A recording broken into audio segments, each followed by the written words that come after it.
welcome to episode number 46 of the Eavesdrop podcast. Lots and lots and lots of things to talk about. We have, you good over there, bro?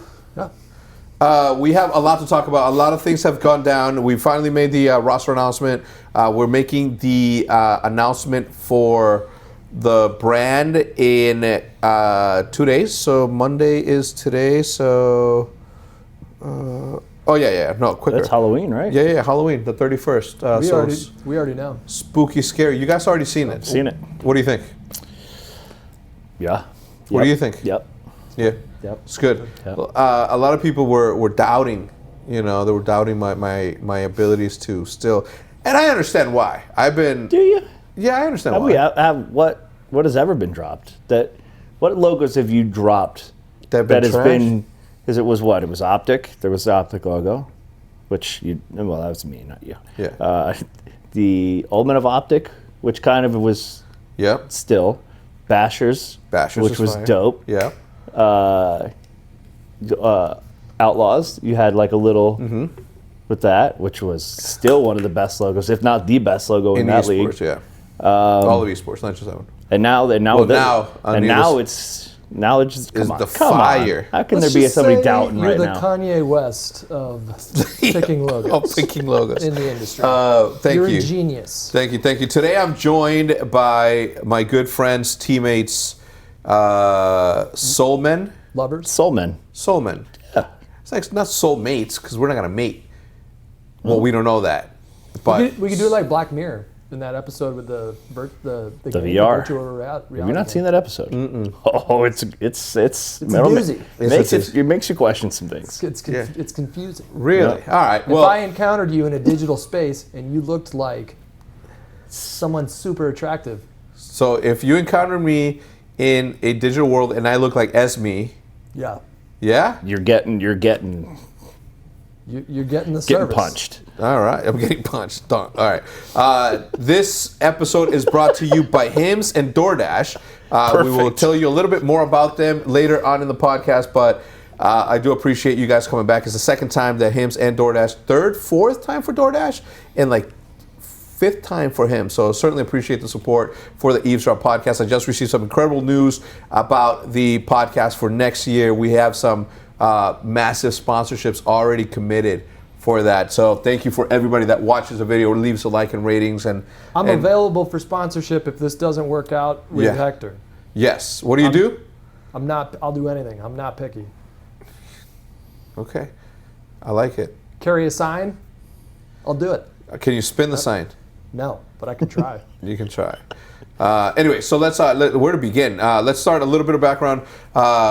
Omoo was founded during Call of Duty Ghosts. The way that it began was Jay and I used to play doubles matches from the beginning of time, and we used to call ourselves Menudo. Menudo being a Mexican soup.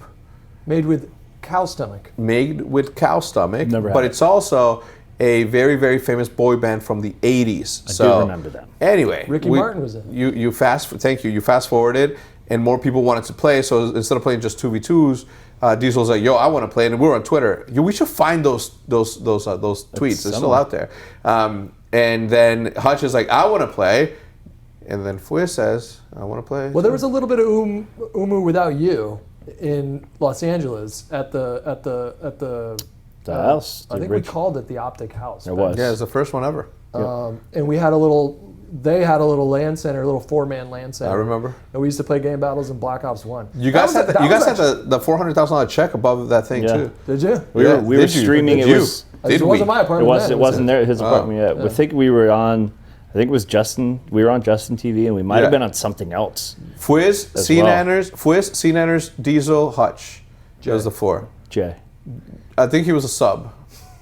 Or something along those lines. Well, Jay lived there, so I think he was one of them. Yeah, the Fuez is the sub. I don't know. No, I think it was Nanners and Hutch would swap out. We used to just go over there like Saturdays and Sundays. I think, sometimes there was 5 of us, and we would just rotate. Yeah. We would go get Volcano or something, and then we would just sit there, and Hutch would go have a cigarette, and he would be out for a game, and we would just keep swapping it out. Yeah, that was a ton of fun, man. That was a lot of fun. There's nothing better than getting together with friends and beating other people. We actually in did competition. pretty That's good. why gangs actually. are. I feel like we. That's why gangs are a thing. Yes, why gangs are a thing. Like you really want to be out there being, With your boys, with your just boys, beating beating people the up. shit out of people. It's what happens, and it's okay. So you guys, that's pretty much how you guys did it, and then I came in with the Omoo stuff. The name itself became so easy to come up with too, because by then Scumpy, Nade, Big Timer, and everybody had already been like the young guns. Mm-hmm. You recruited that team. The original competitive optic team was recruited by you. I don't remember. Yeah, you picked Nade Shot. Well, we grabbed Nade Shot. Oh, you and Nerf. We grabbed Nade Shot for sure. Did you ever meet Nerf? The legend of Nerf. I played with him, but I never met him. Yeah. Actually, I don't even know if I played with him. I think. Yeah, because that was when, because there wasn't money in competitive stuff outside of the Frag Cup. Yeah. That was like the biggest money thing that I had competed in, 10,000, and that was it. And then I was 20, I forget, 20-something, living in New York, I think, and that was not able to keep bills. So it was like I got to transition to making YouTube videos all the time. You don't even know how much of a pain the Frag Cup was behind the scenes. It was such a pain in the ass to put everything together. And did you? There was a lot of videos you guys had to do. A ton. Every day for like 2 months, I think, we were just making these ridiculous videos in this tiny room that was like super hot, like real low budget equipment. Just not knowing what we were going to shoot that day. And it still got massive amounts of views. Tons of views back then. But that's because Modern Warfare 2 really changed YouTube, gaming videos on YouTube. It really, it was like the throwing knife. Throwing knife videos, yeah. dtreats got the second optic team kicked out for cheating. He had the fourth perk for his equipment. And then it was hardline though, so like it didn't make it didn't, yeah, because there was no streaks. But the rule was like you couldn't have any modded. Yeah, and he had a modded account. Moron. Could he not just turn that off? Like, what's crazy? At the time, he was like a really, really close friend of mine. Obviously, we'd been playing for a while at that point, and I put it up to the community to kick him or not kick him. Even back then. From optic completely? Yeah. Even back then, I was all about the people, what did they say? Yeah, kick him. What? Yeah. That was stupid. He's such a good player. Yeah. Dummies. Why would you kick him? Yeah. If you were one of the people that typed. Hutch. He did a dummy. He did a dumb. Yeah. So, I was that's my friend, so I can't have a biased opinion, because obviously, one, it didn't affect the integrity of the competition, but it did affect the integrity of the game because he had it modded. Two, he was my friend, so I was not only conflicted, but I was compromised. We'll say that. So I ended up kicking him. That's cold. And I remember it sucking bad, but telling myself, he's like, this isn't the first time that you're ever gonna have to kick somebody you like. He said that to you? No, I said that to myself. Oh. And I'm like, this is good training, as mean as it is. I sort of took that. Who was the hardest person you had to kick ever? Merc was the hardest 100%, yeah. Still to this day, I regret the way that we handled that. It was bad. But at the same time, there was a lot of shit going on. A lot of things that went into that one situation never see the light of day. Like a lot of things, like even right now with the whole Crimsix and being mad at Scumpy and being this, that, and the other. Like even the part where he says that some people got a payout and others people didn't get a payout. Like he had a salary. The people that got a payout and it wasn't that big of a payout were always putting in sweat equity. Nobody was getting paid anything. You know what I'm saying? So a lot of behind the scenes shit never sees the light of day. And right now I'm obviously saying that just to give you an example, but a lot of stuff just isn't anybody's business besides the people involved. And I understand the frustrations that he's going through and being as upset as he is for being kicked essentially. But talking outside of school for me has always been a big no. It's just the way I've never been that way. Well, Merc ended up doing okay for himself, man. He's crushing it over. Yeah. He's a really good. He's incredible. Yeah, commentator. They got a really good casting team over there right now. The other one shortly after that was. I can name you every single time I've had to drop somebody that hurt my heart. Merc, Rambo, I mean, the Rambo. I mean, Rambo. It was Rambo. Merck's the suckiest one because of the situation, but Rambo right before that, dtreats before that. I mean, I could go down the line and tell you every single. Then Rambo went on to work for Sledgehammer. Sledgehammer, helping to make COD now. Yeah, he's like a pro bowler and everything. Yeah, semi-pro champion or some stuff like that. So, yeah, it's tough stuff in cases where you can't really tell the fans everything that's going on because it'll make the thing worse, and the only people that are going to be affected are real people. It may seem disconnected to you because we're on a camera, like you see us through a screen, but we're real persons, and those real persons, I don't know. I just think the whole dirt throwing back and forth is always going to be a big no-no for me. But unless I have to, then I'll gladly.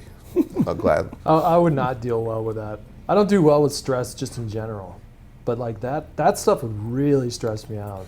Yeah, that would bug me. I love conflict, but not like that. I'm not the whole back and forth. It's just kind of like a bad breakup kind of thing. But it's like kind of like it's over. Like you're on a new team, you got an announcement. It's like why are you? Yeah. It's like, do you need clicks? Like why do you need attention right now? Like, I support let it go. It, man. He's creating drama. He's creating the rivalry. I feel like he's. I want him to spill more to you. I feel like he's trying to do like the old Hecz role of having an actual villain. Yeah. And I don't think that's a necessary role that needs to be filled. I think drama is good. Mm-hmm. Like you can have that kind of wrestling kind of back and forth, but it doesn't need to be real life things. There could be just some shit talk from a match you had and let it go in the next match. It doesn't need. It's too personal, I think, right now. I think it's all super personal. I don't think that's good for drama. What were you gonna say? I want a secret video recording of you in some really compromising situation, and I want it up on YouTube. Like what's the Danny McBride? Oh no! Like the Righteous Gemstones. Oh yeah. It's like here comes Hutch. And then that show's so good. I mean, Danny McBride is incredible, but no, all right. So that show's great. Yeah, to wrap it all up, like the whole dtreats and Frag Cup stuff at Machinima, like it had to have been one of the most glorious parts of esports and gaming as a whole that ever existed. So for me, again, it's all about the entertainment aspect of the actual competition. Anyway, so. We started playing Ultimate of Optic. To bring it all the way around, the reason we got on that tangent is because we talked about the first original Optic house and then Machinima and this, that, and the other. So we started playing in 2013 Ghosts, and it was an incredible feeling to be able to play game battles matches again because Hutch and I and Diesel have been playing game battles matches since, well, he and I since Call of Duty 2, Hutch and I since, and Diesel since Call of Duty 4. Over and over, pro mod, and over. Like S&D for me has always reigned supreme and will continue to reign supreme as the most entertaining one because there's going to be a high probability that's going to go to a one life chance to win or lose a game. How many round 11s, 1v1s do you see on a daily? You get to hype each other up when you make the 1v1, or you get to destroy that person when they screw it all up, and you can't get that in domination. There's more opportunities for like glory, holy shit moments, like glorious moments where witness 1v4, or like some crazy 1v2 clutch with the bomb down or something. There's just, domination is kind of it's just for me with Call of Duty. It's just the respawn game types have never been super entertaining, especially game types like Hardpoint because you're just switching back and forth between so many different perspectives, and if you're a caster, you have to kind of just guess like who's going to make that big play or something. Sometimes they guess right, but with S&D, it's just I think it's just a much more focused experience as a viewer. It's just something I've always enjoyed. And CS:GO is just another one of those games. I don't play it hardly at all anymore, but it's just still so much fun to watch professionals play that game 20 years later after the game's come out, and it's just such a interesting formula. Do you think that Call of Duty would have the same watchability, if that's a word, if they never changed or gradually changed year by year the franchise? Because there's no way that at the beginning at 360 of the Xbox 360 that they knew that Call of Duty was going to be $1 billion a year business for them every single year. I think that they knew that it had. Well, how? I mean, COD 2 was a huge success. on Xbox 360 for a launch and game. PC. I think it was like 60% of people that had Xbox 360s had Call of Duty 2, which is just crazy, crazy numbers. It was great. I think by the time COD 4 came around, I think they understood like this franchise is going to be big. World at War came out, I think it had like similar sales, but Modern Warfare 2 came out. It was the biggest entertainment launch of all time at the time. It made $1 billion in one weekend. And as far as I know, I think that was the first time that a video game had ever done that. And then once they were able to, Black Ops 1, I think, was another pretty big financial success. And I think that at that point they knew, like, this is something that's. But you kind of raise an interesting point where it's like, would they be able to make as much money, or would the game be better, overall better experience if it was just one game that they would continue to iterate on, like Fortnite, CS:GO, that sort of thing? I doubt that'll ever happen. I think for esports, it would benefit from that if it had a core, just at least a core frame that it stayed Infinity Ward. That's what you were talking and about. And that kind of thing. And then maybe have new developers create different VRs. The thing, or different things like that. Take it out of the. I don't think it needs to be a new Call of Duty every single year. I think every 2 years. The thing about that is that nobody expected it to be that competitive, but more importantly, like up until just recently, like the competition esports side of Call of Duty has always been an advertisement or an advertising sort of platform for the actual game. Here are the best players playing in Call of Duty, and buy the new skins, buy the new whatever. If you remember, Call of Duty Champs was in the middle of April, May, around those times, and they still had, the biggest tournament of the year was in the middle of the game. And the only reason that is because they had advertising dollars for the game, for the second half launch of the game. So all the bacon camo, all the diamond camo, all the stuff that you could buy, that's what it was for. It was an advertising thing. It was an advertising opportunity for the game. So now that they are sort of shifting and seeing like the potential of the true esport phenomena that's happening, that's now that they have that opportunity. So Champs is just not a thing anymore? There is going to be a World Champs, yes. But there's just not going to be called Champs? I don't know. I couldn't tell you. Because they had, Mark Cuban had some little segment where he said that it's super hard to invest in esports now because the games are constantly changing. So the rosters are constantly changing. The turnover rate's super high. So there's not a lot of money to be made. And he said right now it's a terrible investment to own an esports team, is what I think his exact words, because of that reason. So I think if Call of Duty, teams, for sure. I think if Call of Duty stayed with the framework and then just rolled out some updates. Yeah, I think obviously, I admire Mark Cuban, obviously, for what he's built and what he's done. But in this sort of scenario, and I'm being super biased, right? Obviously, I had a very successful exit, so him saying that esports isn't a good investment, I disagree. From personal experience, I truly disagree. But he's maybe it's more just like the VC people coming. Yeah, I mean, obviously, right? Like it is. When people don't know how to run something and money comes in, obviously they want to mature it quicker than it should. Bottom line is this: yes, some esports teams are a super, super bad investment, but there are the real esports team that sit at the top that are solid investments because they will become what it's inevitable with the viewership that we have now at such a young age in esports. It is inevitable that every team or some teams or some esports become the new NFL, NBA, that's whatever. Are we there right now? Absolutely not. Right? Are there cracks on the foundation? Absolutely. But if you go back to the beginning of football, the beginning of basketball, the beginning of whatever, there's cracks in those situations too. And if you're telling me that you're not willing to put some money up to hopefully see your thing become an NFL, you're lying to yourself. Yeah. So we should talk about the game. Let's talk about the game. You go. No, you go, man. Yeah, so we've had an opportunity to play. We hadn't had a chance to play S&D yet, and that's, I think, all of our preferred game type. I wouldn't be opposed to playing Respawn game types, but I've just always really, really loved competitive S&D, and you guys share my enthusiasm for that. And this game seems like it's just suited so well. What about it, do you think? For that game type. It's slower. It's more tactical. The game just in general, I feel like you run a little bit slower.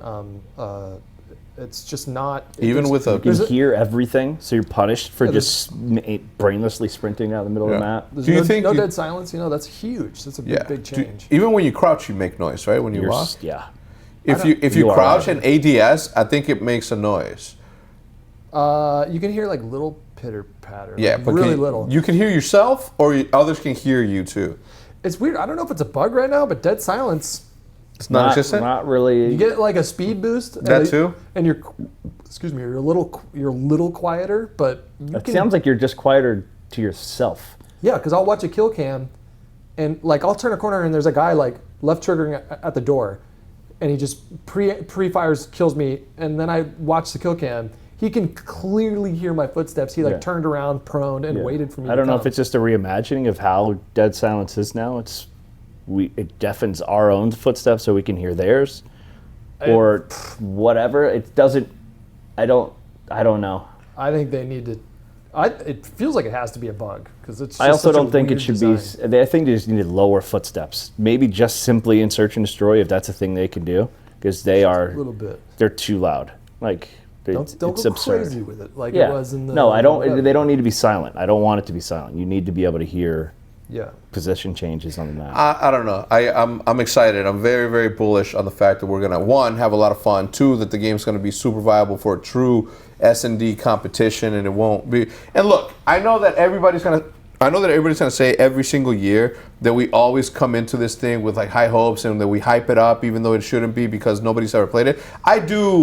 I'd rather be that than a negative person that says this game's gonna suck. I mean, we do always hype up that we're gonna do Ultimate of Optic matches, and for the last, I think, 3 years, outside of Remastered, every other Call of Duty that's come out since then, we haven't really played more. Before that, we played Black Ops 3. I'm saying since Remastered, we didn't play anything Black for Ops 3. I don't think we played any Uber matches for Black Ops 3. Maybe one or two. Black Ops 3, we played a lot. Not Black Ops 3, the most recent one. Black Ops 4. Black Ops 4? No. We didn't do We didn't play a single one. I didn't play a single multiplayer match. It was all Blackout, but Blackout was a new game mode, and I had just gotten up off this like incredible high of playing the largest free-for-all game that I've ever played in Fortnite, in a Battle Royale game. And I played H1Z1, and I played PUBG, and it was just too slow, not my thing.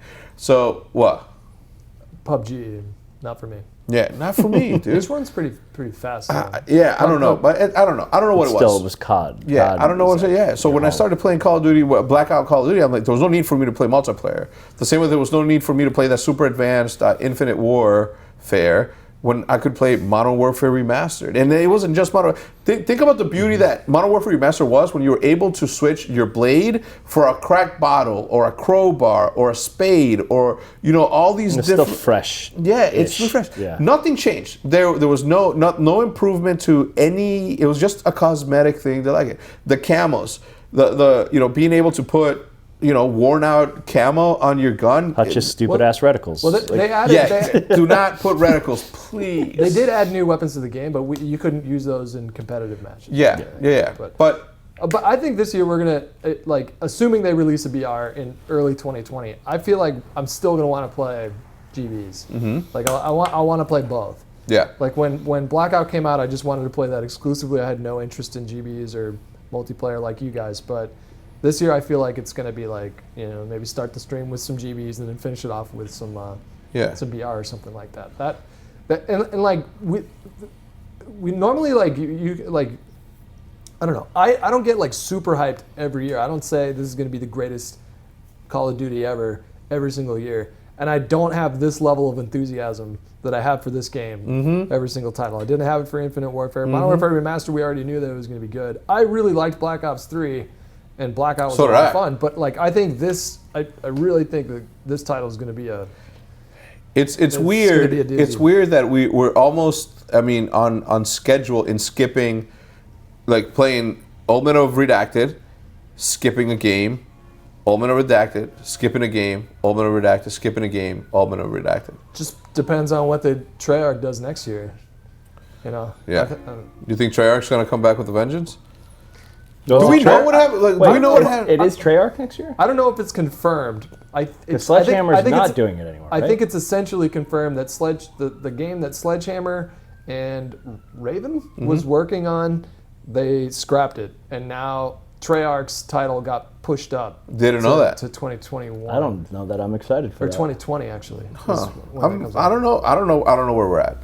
I like the fact that we had two developers, and that was the cycle. I was okay with knowing what the S&D in Infinity Ward was going to look like, and knowing what the game was going to look like if it was a Von der Haar thing. Yeah. So yeah, is he even? Is Von der Haar even? Have you anyone? I think Von is gone. I don't know. It was some cryptic tweet. That's what I'm saying. I just saw another one from David Von der Haar. And if you guys don't know who David Von der Haar is, in the description down below, you're going to see the link for the Eavesdrop that I did with him in the first 4 of launching the series. But he is the studio head, was a studio production... Multiplayer head. No, multiplayer is Jay Perrier. Anyway, so Von der Haar's a legendary figure in Call of Duty, okay? So I'm wondering if that's what it is. I'm okay with having only 2 studios doing that. Once they started to add the rotation on the 3rd, I was like, I didn't know what to do. Because Sledgehammer was in charge of taking us vertical, right? Isn't that how it all began? They're the ones that introduced the jetpack, Yeah, I mean, not them. They were obviously following instructions. Well, they had, I don't know if they were following instructions. I don't think the studio got to pick to go vertical? I don't think I don't think it's Activision that says you need to do boots on the ground, you need to do boots off the ground. Are you sure? Then who makes those decisions? Well, it was a logical thing to do, to introduce double jumps and sliding and stuff like COD that. at the time was kind of getting stale. Everybody was kind of over the... Really? I was not. I mean... I didn't hate wall running. I didn't hate the way that Black Ops 3 did it. Black Ops 3 was perfect, in my opinion. I like the wall running. I like the guns. What did I use? The Razorback? Was it? Yeah, there was like a little ACR submachine gun. Yeah, like a mid to long range. I don't remember anything about Black Ops 3. Bro, we had such a good time playing that. This guy kept sniping when he shouldn't have, and that was the first year they took away aim assist, I think, for snipers. So the one that had the ballista in it? Ballista no, that was Black Ops 2. Black Ops 2, yeah. Yeah, ballista, iron-sized ballista. What the hell happened in Black Ops 3? Yeah, it was good. It was wall running. You don't remember that? Yeah. Come on. It was so good. You had wall running and like gravity spikes and all the specialists where you could be like fire and send a heat wave and stuff. Anyway, let's move on from that, but not completely. Obviously, I just meant the Black Ops 3. The one thing I don't know and I don't like is the fact that they haven't announced. And I know that we don't care, but league play is such a big way for casual players to be introduced to competitive play. And then from there, they graduate and then they go play game battles. And then from there, they graduate and they play tournaments on game battles. So from there, they graduate and go, or used to go, to tournaments. But now there's this sub-league, path to pro opportunity, which is also going to be like this new unknown as to how everything is going to work. But that's all game battles like powered. Aren't they powering it? Yeah. So I think they'll just probably put some kind of integration in the game, I'd imagine. They should do it like they did it in World War II, where they had the GB integration in the game. Was it Infinite Warfare that did that? And I think it was most recent. It's the World War II. I think you would just set up a match and then it would just automatically put everybody in the same lobby. Yeah. We never used it. Mm-hmm. Well, we never played it. I think we used it. No, we did use it a couple times. Yeah, we played for like a week. Yeah, the other one that we skipped was World War II. We didn't play. GBs we didn't play very much of it not very much at all. Yeah. No, what did we play instead? Fortnite. I think was when that really started popping off. Yeah, I don't know. It was a weird situation. When the BR game started to be popularized the way from like Fortnite on and Apex and all that, like everything changed for me because I wasn't as attached to. I've only truly played 4 real games in my life now. Up until 2 years ago, I could have told you it was Minecraft and Call of Duty. Now, Minecraft, Call of Duty, Fortnite was a game that I played very passionately until the building mechanics started to become a thing. And then aside from that, Battalion 1944, which is such an incredible game. Yeah, brief, but yeah. Yeah. Well, it's funny to me when people say that BR is a fad, it's going to die out. It's like, dude, it's just going to... They're going to have like 200-man BRs, or they're going to do... So there's some company's going to come around and introduce something that is like the building mechanic in Fortnite, something that's unique to that game, And BRs are not going away. It's a genre of game now. That would be like saying FPS games are now gone, or strategy games, or they're not going. None of those are going anywhere. MOBAs aren't going. Everything. This is now just something you're gonna always have. I think we can thank Fortnite for how good Modern Warfare is, because I think Fortnite has been truly like the first game since Call of Duty has been so dominant. Apart from like MOBAs like Dota and stuff like that that are just independently huge, but games like PUBG in China and just the BR genre in general, and specifically Fortnite in the States and worldwide, especially the fact that it's cross-platform. Mobile player can play with a Wii player, can play with a PC player. They did so many. They introduced so many new ideas into gaming, and I think that it really motivated this studio to make the best product. I think they push gaming in general ahead probably like 5-10 years, just in ideas, the concept of crossplay. Like you were saying the other day, like I never imagined ever seeing a PC player, an Xbox, and a PlayStation player all playing Call of Duty at the same time.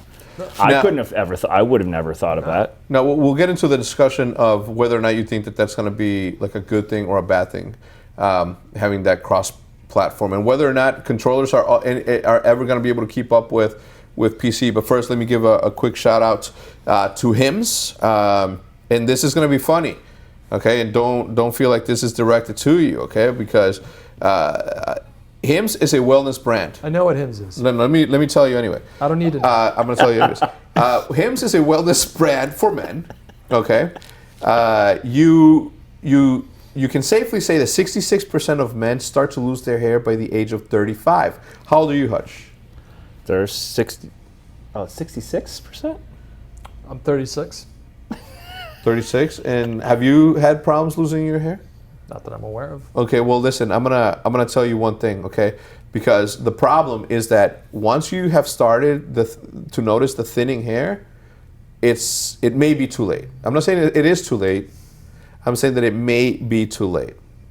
Okay, so the best way to prevent more hair loss is to do something about it while you still have some hair left. It's time to get a handle of those precious locks, and you do have really, really goldy locks. Do you want that bald spot to pop up on your hairline to recede, or do you want something to happen, something proactive that you can do to make that go away? A one-stop shop for hair loss, skincare, and sexual wellness. We're moving on to Mikey now. Mike, do you? I'm familiar with him. Yes. So, okay. Is the one-stop shop? Have you gotten anything from there? Yeah. Give me some. What you mean? Like what? Give me an example. Hymns. Yeah. Like I don't know anything about the rest of it. I don't mean what can I say right now? It's their stuff. What do they have? It's like essentially the way I explain it to people, unlocking your dick's final form. Mm-hmm. So it's you're not growing your dick. You're growing feathers. Your dick does not grow any bigger. You're not all of a sudden. It's not like one of these miracle pills and increase your dick by 3 inches. Not one of those. It's like hitting an alt button on your dick, and it's just like you look down at it, it's like you are impressive. You are very fancy. Hymns was created for a guy who knows men's health conversations are easier online than in person.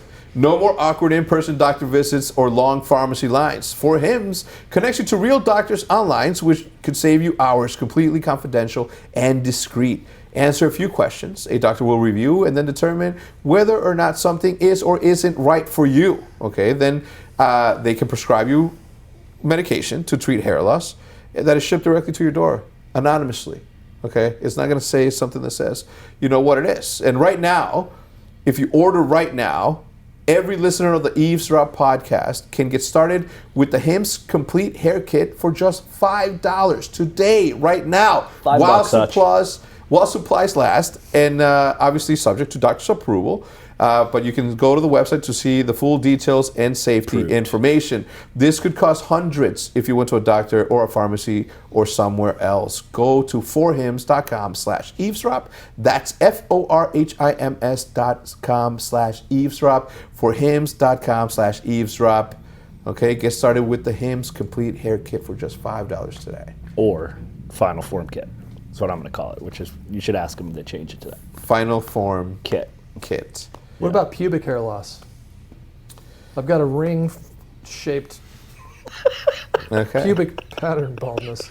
Okay, well, let's move on from that one. And of course, DoorDash, as explained earlier, they have come back for a 5th time, and I certainly appreciate that. Use them more than you know, okay? Because sometimes I've had a long day at work. Some people have had a tough day at school, still stuck at the office. Treat yourself to the meal that you deserve and have your favorite restaurants come to you with DoorDash. Your sweatpants are on for the day, but you're still sick of microwave leftovers? Frozen pizza? Enter DoorDash. Restaurant quality food with a living room dress code. Your parents don't pack your lunches anymore, but you still need to eat. Have your favorite restaurants brought to you with DoorDash. Brown paper bag not included. I don't know if you were in school or college, can you order DoorDash to your class? To your class? Probably. People would order pizzas to their class. I heard of that. Yeah, I would imagine. Yeah. Yeah, right? Yeah. So there you go, guys. All right. So DoorDash connects you to your favorite restaurants in your city. Ordering is super easy. Open the DoorDash app, choose what you want to eat, and your food will be delivered to you wherever you are. Not only is your favorite pizza joint already on DoorDash, but there are over 340,000 restaurants in 3,300 cities. So you might as well find a new favorite too. With door-to-door delivery in all 50 states and Canada, order from your local go-tos or choose your favorite national restaurants like Chipotle, Wendy's, Chick-fil-A, and the Cheesecake Factory. Don't worry about dinner. Let dinner come to you with DoorDash. Right now, our listeners can get $5 off their first order of $15 or more. Whoever orders anything less than $15 cannot be trusted. Okay? Order more than $15 of food. Don't be scared. Download the DoorDash app and enter promo code Eavesdrop. That's $5 off your first order when you download the DoorDash application from the application store and enter promo code Eavesdrop. That's EAVESDROP for $5 off your first order from DoorDash of $15 or more. Now, back to the show. If players, I think that we're gonna go into the final form of deciding whether or not PC players with keyboard and mouse are better than PC players with a controller. I have learned, okay, and I know that you are like ultimate, like I don't want to play against PC players. No, I didn't say that. I think they should just open the floodgates. Beta, you did not enjoy. You wanted them cross-platform lobbies only. When I was on PC, I did. Yeah. Yeah, I mean, I You're think like, we must have a controller player here. I mean, I don't know, man. I think like it's just with Fortnite right now, if you just queue up into a solo lobby on PS4, are you just with other PS4 players? Yeah. I don't believe so. I believe you're mixed with everyone. Wait, no. Unless you opt out of it. Yeah. If you opt out of it, then you can just be with PlayStation players. But if you leave it as cross-platform, you're stuck with mobile players. Switch, everybody's in. I mean, I say just open up the floodgates for like, just try it out for a little bit, and then see what happens. Because we haven't seen it. This is the first. Nobody knows what's going to happen. I mean, we all have predictions, but nobody knows what's going to happen. So might as well just try it out. You know, have everything just be crossplay by default, and then if it just turns into a bloodbath for PS4 players, if they get into a lobby and they see that mouse and keyboard icon and they just go, oh, and then they leave the lobby, then you know that it's not a good idea. I think it's just more of like in your head, because I call it, console players have been playing Call of Duty forever. Mm-hmm. Call of Duty on PC is such a small group of people who play it. Yeah, that's true too. Yeah. I feel like that console players just have an advantage. We played in a few lobbies where there were console players that were the only time that I got shit on in that beta was, I think it was 3 different times, and it was always by a console player, and I was on PC. Yeah. If they know what they're doing, you will get ran through. Yeah, that's what I was gonna say. Like, at no point will we ever be able to determine whether or not the abilities of one single individual, let's call it the best console player in existence, okay, the best aimer, the best. The guy with the most legit movement ever. 100 on aiming, 100 on movement, 100 on knowledge in the game. And then you put him up against a PC player that has 100, 100, 100 as well. Well, I mean... I don't know. I mean, I think the PC player is going to win, but I don't know. I will say this. The thing is this, and the thing that changed my mind, and I know I've always argued with you about this, like you can't be scared of PC. When I was playing Battalion on a daily basis, 5 hours a day, I found myself being able to aim more accurately and turn faster than I ever have with any controller. That's a fact. So for me, like, it makes sense that using one thing to aim instead of two things to aim is like a logical thing. Yeah, I mean, there's also this game is kind of an interesting test too, because this game is it's the maps are designed with power positions and holding corners in mind and holding lanes in mind. So the time to kill is super fast, but there is a lot of recoil compared to the other Call of Duties, and these maps are designed to sort of funnel people to these strategic locations, and so it's not as important in a game where there's lots of places where you can mount with your gun and just watch a game or watch a lane. Like the flick and being able to flick on somebody super fast with a mouse and keyboard isn't as important, because if somebody's just posted up, mounted, just looking at that spot that you're about to aim in, then it doesn't matter if they have a controller or a mouse and keyboard. You're probably going to get melted if you peek them. Yeah. I had more trouble aiming today than I did when playing on PC. That's for sure.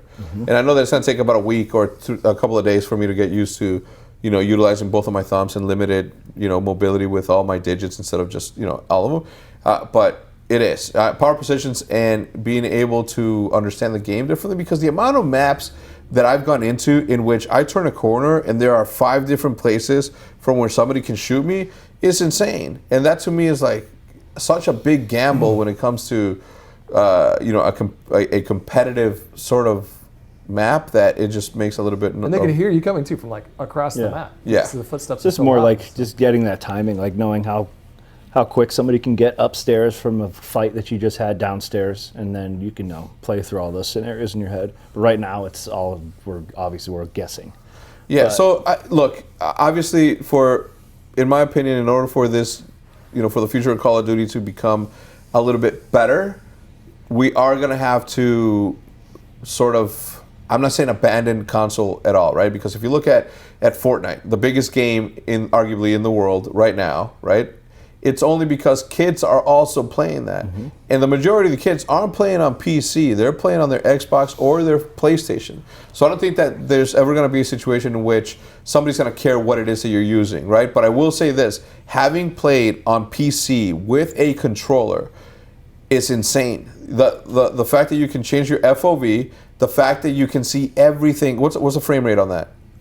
240. I mean, most are capped at 240. Unlimited. I mean, technically, if you had an incredible computer, there isn't really a cap. Your cap is only to your monitor. It looks insane. It looks like a completely different game that I've never played before. So it makes movement easier when you get more games. Right, but even then, right, is having a computer which is more powerful than a PlayStation 4 going to give the computer more of an advantage because it can process the internet faster? No, because if Shroud made a statement when he did the press event against TP, and TP crushed him.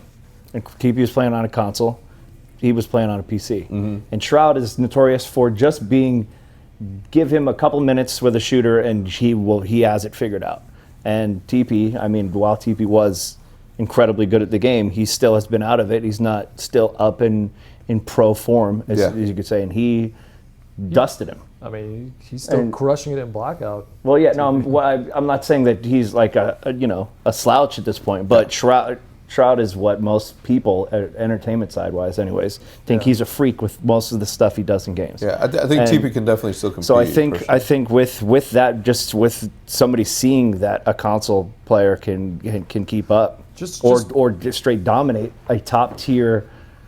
Arguably, you can't argue that Shroud is not a top tier PC player and crush him. I think I should give people maybe they don't have just the advantage.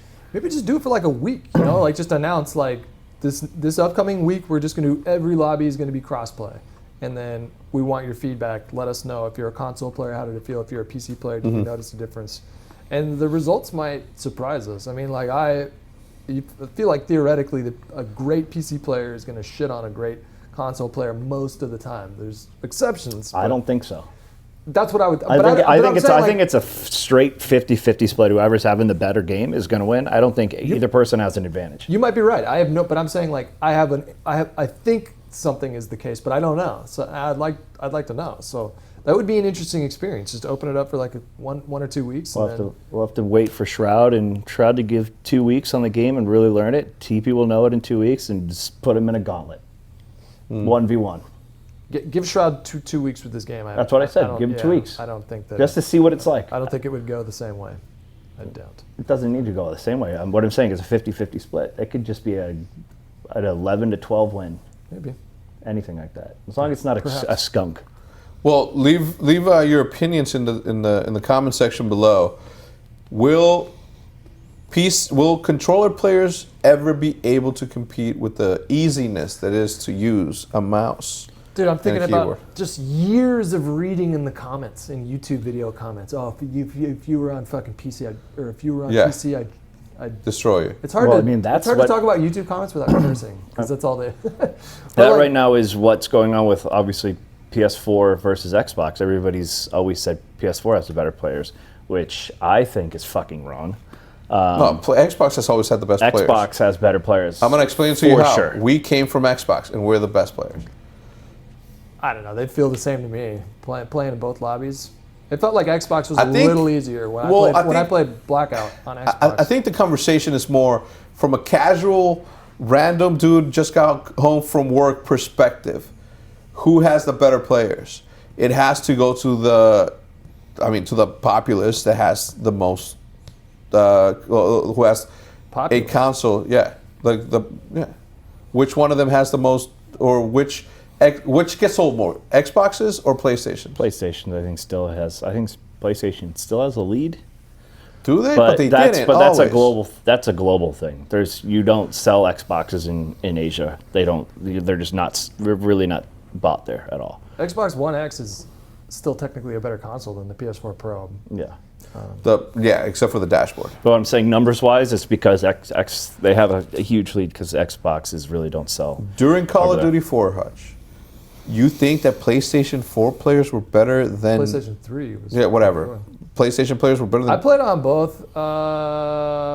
No, I think Xbox players were better. But that was like back then. Yeah. I think they packaged COD 2 with Xbox 360. So COD 4 came out on the same thing. So it did on PlayStation as well. But then it started to evolve, and it wasn't until Black Ops 1 where we switched over to PlayStation.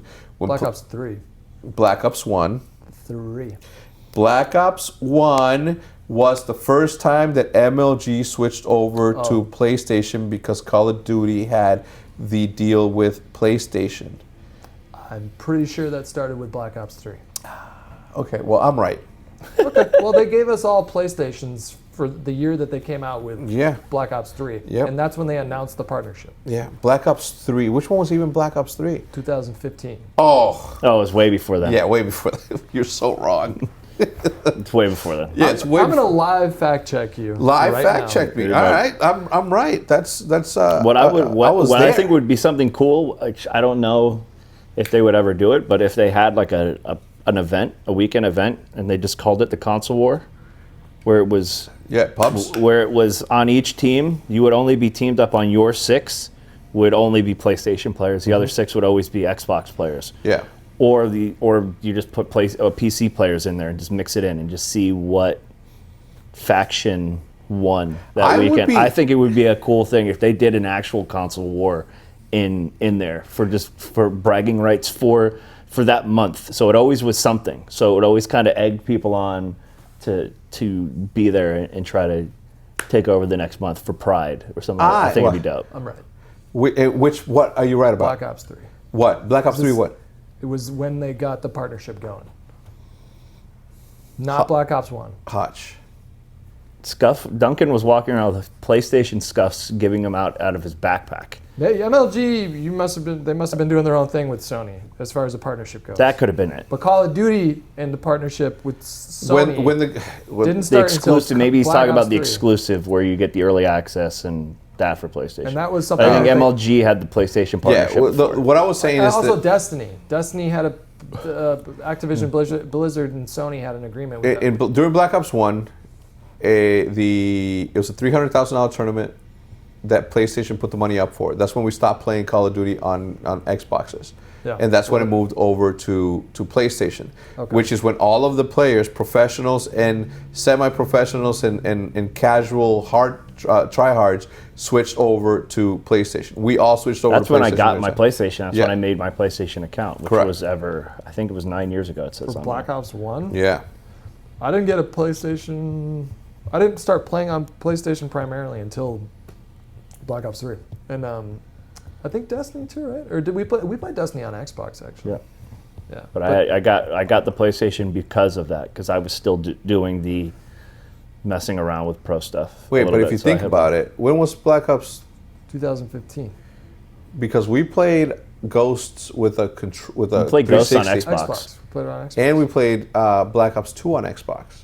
I did, yeah. Because I remember now. They were on a cycle, 3 and 3, 3 and 3, 3 and 3. 3 years for competitor. Anyway, it doesn't matter. I forget. Let's move on. What I would be interested in doing is going to the leaderboards of Xbox and seeing who the top 10 are, or the top 8 are, of the top 10, the top 8 in the leaderboard for Xbox and the top 8 in the leaderboard for. They don't do leaderboards anymore. Have you noticed that? No. They haven't done leaderboards in a long time. I've never really checked them, so I just assumed that it was still a thing. When was the last time COD had leaderboards? Like Ghosts? Maybe? I don't know. Was it? Maybe Advanced Warfare? It had to have had a. No, it had to have something for the race, because people got upset that you guys got power level to max and. Well, Advanced Warfare definitely had it because. Oh yeah, you're right about that. But yeah, they were like, "Dude, what is this?" Because Vaughn was just like, type it in, and it was Max Prestige, and people were pissed. They were so pissed, and it was meant to be like a troll, like a joke. Because that account never got played on after that stream. Explain to me what happened. What are you guys talking about? This is for Black Ops 3. That was like a longer race, I think. I think it was like a week or a week and a half or something like that. And you guys were going 24/7. We wanted, yeah, and we wanted to get to 15th Prestige like really bad, but that game was took a long time to level up. Some games it takes longer than others, and we weren't using double XP bonuses or anything like that, I don't think. So we only got to like 8th or 9th Prestige or something. And I kind of jokingly, or one of us, I think it was me, in the stream when the devs were in, we're like, hey, can't you just press a button and make us 15th Prestige? And Vaughn was like, yeah. So like, they went behind the scenes and they came back and they're like, okay, sign out and sign back in. And so we did it. And people were mad. They were pissed, man. Why? They were so mad. Because there were other people that were legitimately like, because a lot of like, I think, but at that point, I think a lot of other smaller creators were using it to sort of boost their. Like, it was an opportunity to get some, some viewership, yeah, some coverage, some clout. So we just took it away because we were like friends with the devs. So. Yeah, but the thing there is like, pardon me. The thing there, though, is that by doing that, you're sort of disqualifying yourself from that race. And you're no longer of course. I mean, that was the point. And it's done on an account that's never going to be used again. When we did the Racer Prestige, the account Optic RTP was never used again. Yeah. You know what I'm saying? So it wasn't like... Or it was used like the next year. And trust me, look, I'm not diminishing the fact that a lot of people take that seriously, and it's another form of competition. I am. You are? It's ridiculous. It is ridiculous. I think it's ridiculous. That was so silly. I mean, you don't get it. Like we had, and then their viewers would come in, and it was so toxic. It was crazy toxic. And it was like, it's because you guys crushed like some crazy number. Like that charity went like, oh yeah, it went nuts. Like $500,000. Yeah. That was a crazy. So it was kind of like a reward to like everybody, like the viewers, to them, and it was like everything was explained and played out. Like it made no sense. I think Keemstar even picked it up and said something. Like it wasn't fair. Like it really made no sense. And it was just like, what the fuck are you mad about? Yeah. It's like they got caught doing steroids in the MLB. Now they have an asterisk. All their records have been struck. Yeah. Like you are now number one. Like don't worry about it. Yeah, no, I get it. And a lot of people, again, not to diminish them, because they are putting in and sacrificing a lot of hours to get there. But you know, at some point or another, you have to really look at the situation and be like, okay, yeah, they were doing a charity. Obviously, they disqualify themselves by doing this. Like, who cares? How many vets did they get a job for? None. That's how many. How many? 0. I can't remember how much money it cost to help one vet find a job. It was somewhere between like $400 and $1,100 or something. But I mean, we helped. Yeah, it was like I mean like the viewers. Yeah. and us. Like now, was it 500 with the match? no, it was 250, and then Activision matched it Yeah. with another 250. Yeah. Yeah. How much did we raise? I think we raised. We were close to $1 million, I think, when it was matched. These guys. When it was matched? No. Oh shit. Yeah. And then the next year, after they gave it back to you guys, the last one you did for the last race for Black Ops 4. I think it was like half. It was like 120, You guys 125,000 raised, and then they matched it for. I thought you were way higher than that. No. Are you sure? Peaked with Black Ops 3. I'm pretty sure your last year was better. I don't know. I don't think so. I don't think so. It's somewhere. We'll find it. Are you looking up to see how much you guys? Yeah, look, because if it's not a competition. It is. But if it was, no, I don't remember. Anyway, so sorry, I'm just looking for it right now. I can't find it. Kung Pao Chicken Time? Yeah. I think that for what it's worth, I'm super excited for the year to come. I'm super excited to start playing game battles matches. I can't wait to see what a whole year of playing PC looks like. Whether I stick with a controller or I go to keyboard and mouse again, I don't know. But I am looking forward to hopefully playing some game battles matches. And I hope that the PC community starts to get up and playing the game.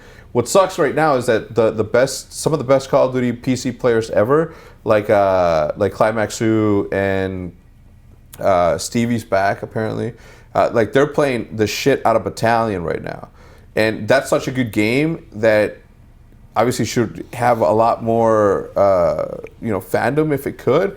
But the fact that these guys may not play Call of Duty because they love that game so much because it goes back to the roots, I think does a little bit of disservice to what they could be doing for the side of the PC side of the thing.